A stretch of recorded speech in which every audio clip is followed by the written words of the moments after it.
Okay, we're going to continue on with the Holley 2818. Now I'm into the reassembly process, the rebuild. We're going to go over a few things on the base plate.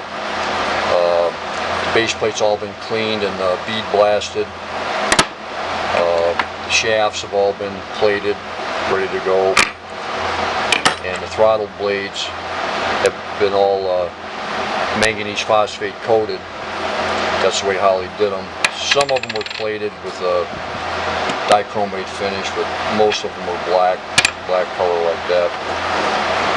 So the first thing we're going to do is we've got our spring here, kind of return spring. It indexes over on this little slot. Most of them got a hole there.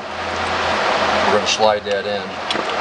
Now, normally in the Holleys, you don't have to put bushings in them because they got such a large bearing surface. But I check them if they need them. I'll put bushings in there. This one's really nice and tight. Quadrajets, normally all the time you have to put a bushing in because they got a real narrow bearing surface, and the shaft wears it out from the tension. The secondary shaft is got these little rings in here. When you take these apart, you're going to see nylon rings. They're like split nylon that you roll on there. I buy them, they come in a bag. Now the purpose of this nylon, people think it's to seal the shaft, and that's not why they put them on there. They put them on there because they don't want the shaft to seize in the bore, because the secondaries, I mean, a guy could drive a year or maybe 2 years before he, had to kick it in the ass and open up those secondaries. So what these nylon material does is keeps the actual metal from resting on the shaft, so that moisture and stuff, they couldn't seize up in there. And that's basically all they do. I mean, to a point they kind of help seal it, but there would be such a marginal vacuum leak with all these different bumps going through there. I mean, if you don't put these on, it's not the end of the world.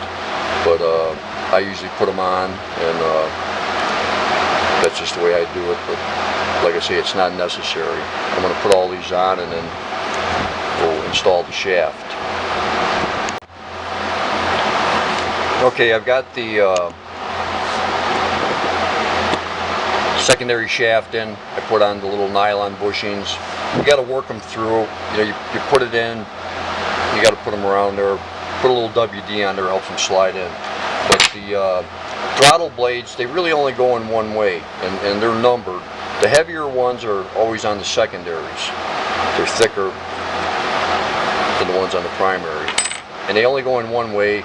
The bevel and the holes are offset. You can see from top to bottom. So just take notes or pictures when you take them apart, how they went in, and reinstall them. And you really on these secondaries, you want to get them to where you got a real good seal on them, so you're not drawing air, false air through the secondaries. These are 832 by quarter brass screws for these. I usually replace these screws.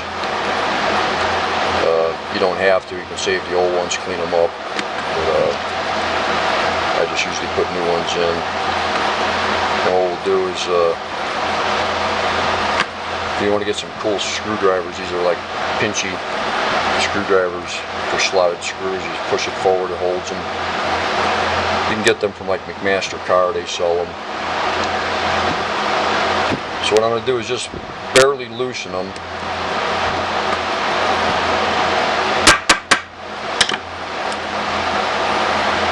Then I hold it up to the light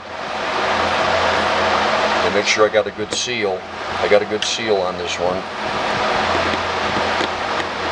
So you snug them up.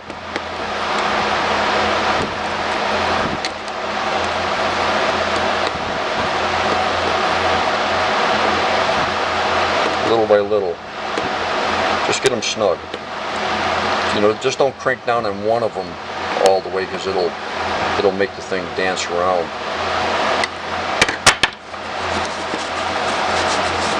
I'll double check.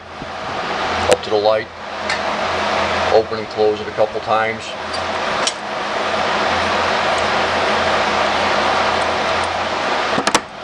And it looks good.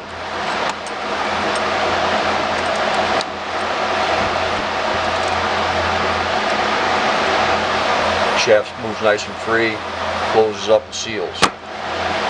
So we're good with that. We're going to repeat the same thing on the primaries. I'm going to do the same thing, and then I'm going to show you how we throw the Loctite on and Loctite them in, because we don't peen them over like the original factory ones are. Look, our next step, I've installed the front throttle blades, got them to seal up, same thing.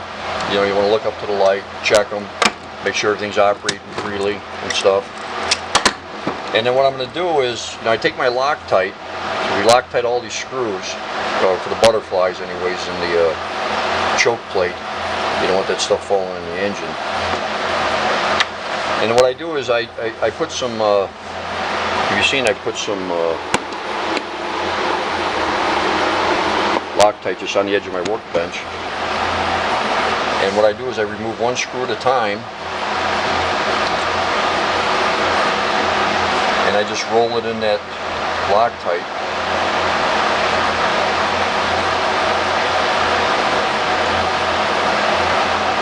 And we just do one screw at a time. We'll snug them.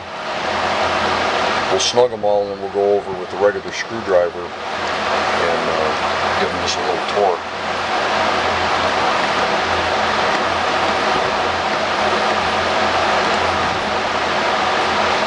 If you ever have to remove these, anytime you put Loctite on any fasteners, you got to take like your propane or MAP gas and heat up the shaft or whatever, and that'll soften up the Loctite. You can take the screws out. Otherwise, you're going to wind up snapping them off, and they're making a threaded pin. And then you'll be trying to dig that out of there. But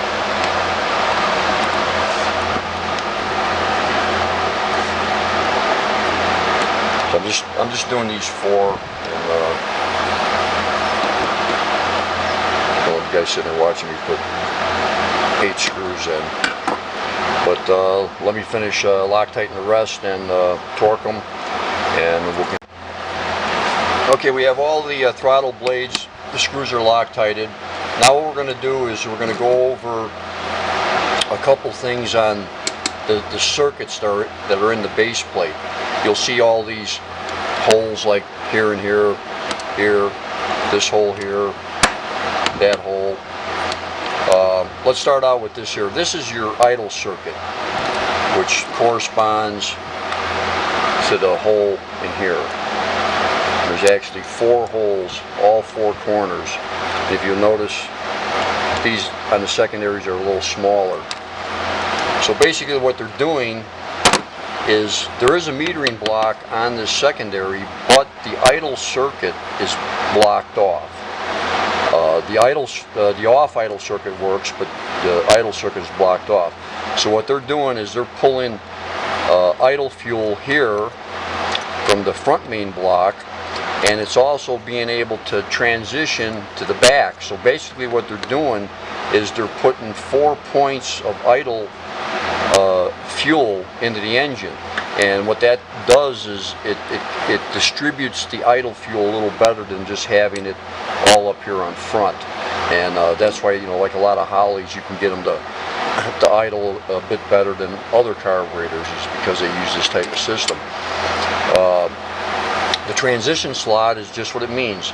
It means that when if you see there's a slot here, and the transition is you're transitioning from idle to off idle to the main circuit coming in. And the secondaries uses a transition slot also, and that one is functional from the secondary metering block. These other ports here, this here would be a manifold vacuum. The see the holes go right through. This is the vacuum that goes to your power valve port. The secondary does not have a power valve, but the port's still there. You use a space plate probably for other things. And that's basically it on the base plate. One thing you want to do is when I'm going to put the idle screw in here, and then I'm going to show you how I adjust them, initial adjustment. And usually that adjustment is so close to the idle being dead on what it's supposed to be. You know, it's amazing if everything else is and the engine's working right. So I'm going to put that screw in, and I'm going to show you how we need to adjust the secondary pushback rod. Okay, I've installed the idle screw, which is here. It's usually the only flathead one in the whole pack. And what we're going to do is screw that down until we start opening the throttle blades. And what I'm looking for under here, you can't see it yet, the transition slot, I want to form a square.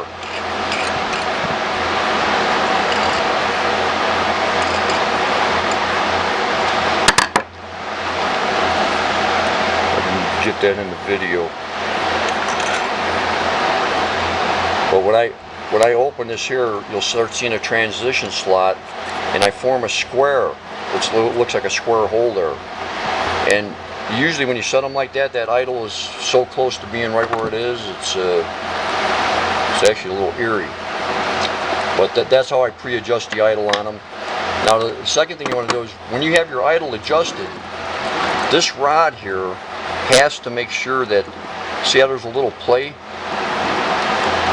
Well, your engine vacuum is going to start working that blade and opening these up. Even though you still have a spring on your pod on this side that helps keep them closed, I want to make sure, what I'll do is I'll take this rod and I'll bend it so that I want these things, I want this primary arm to push these things and hold them closed.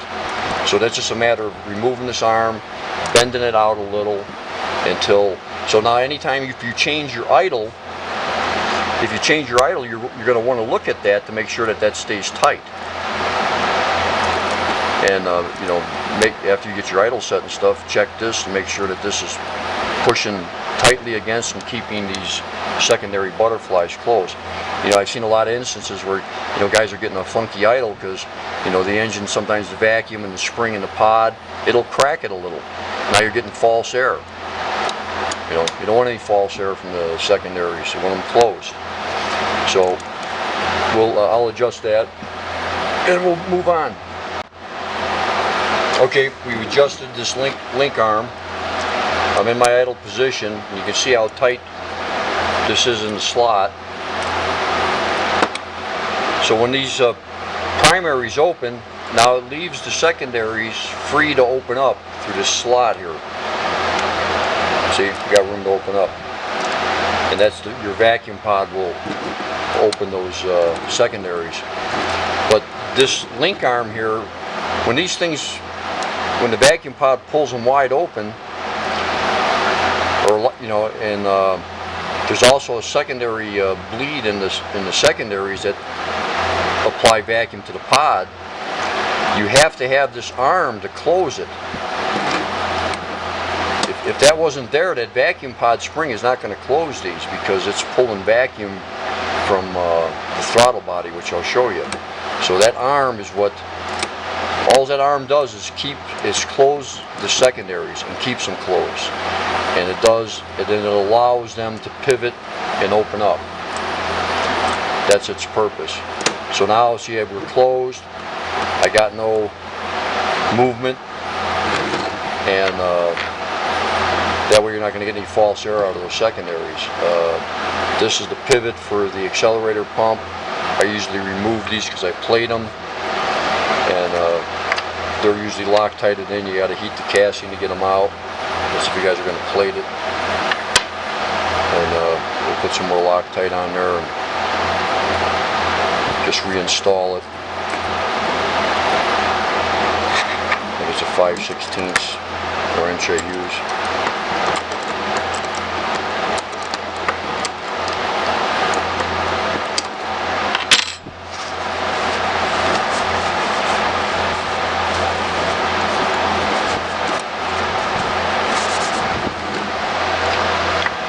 And what we'll do is we'll go ahead and we'll install our pivot on there for the accelerator pump, and then we'll move on from there.